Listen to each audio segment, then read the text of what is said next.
আসসালামু আলাইকুম। পমি রান্নাঘর চ্যানেলে সবাইকে স্বাগতম জানাচ্ছি। আজ তৈরি করে দেখাবো তুলতুলে নরম রসগোল্লা। স্পঞ্জ রসগোল্লাও বলা যাবে এই রসগোল্লাকে। আর 1.5 লিটার দুধ থেকে খুব সহজে 1 কেজি রসগোল্লা কিভাবে তৈরি করতে হবে সেই নিয়মটা সহজভাবে দেখাবো। একটি পাত্রে 1.5 লিটার গরুর দুধ নিয়ে নিলাম। দুধগুলো আমি জাল করে নিব। একটি বলক আসলেই 2 চামচ পানির সাথে 4 চামচ ভিনেগার মিশিয়ে দুধে ঢেলে দিব। ঢেলে ছানা কাটবো। যখন এভাবে ছানাগুলো একত্র হয়ে যাবে আর একটু সবুজ বর্ণের পানি দেখা যাবে, তখনই বুঝতে হবে পারফেক্ট ছানা কাটা হয়ে গেছে। সঙ্গে সঙ্গে ছানাগুলোকে একটি সুতা কাপড়ের উপর ঢেলে দিয়ে ঠান্ডা পানি দিয়ে ভালোভাবে ধুয়ে নিব।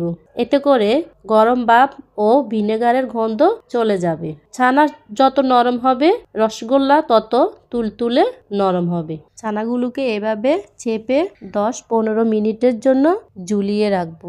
একটি প্লেটে ছানাগুলো নিয়ে হাতের তালু দিয়ে ভালোভাবে মথে নিব। এবার 1 চামচ চিনি আর 1 চামচ ময়দা দিয়ে দিব।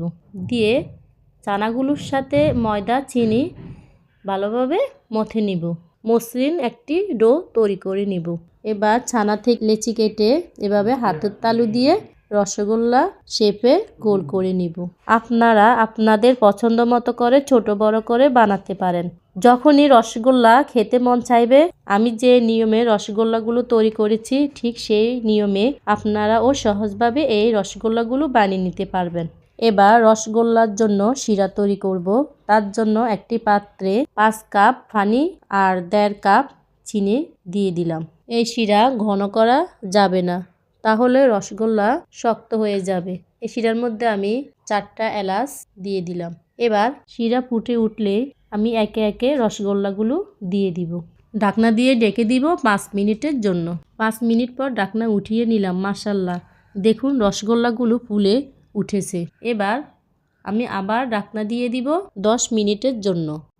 10 মিনিট পর দেখুন রসগোল্লাগুলো ফুলে কত বড় হয়ে গেছে। ভেতর থেকেও ভালোভাবে হয়ে গেছে।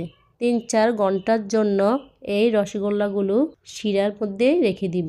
তৈরি হয়ে গেল পারফেক্ট ছানা থেকে পারফেক্ট রসগোল্লা।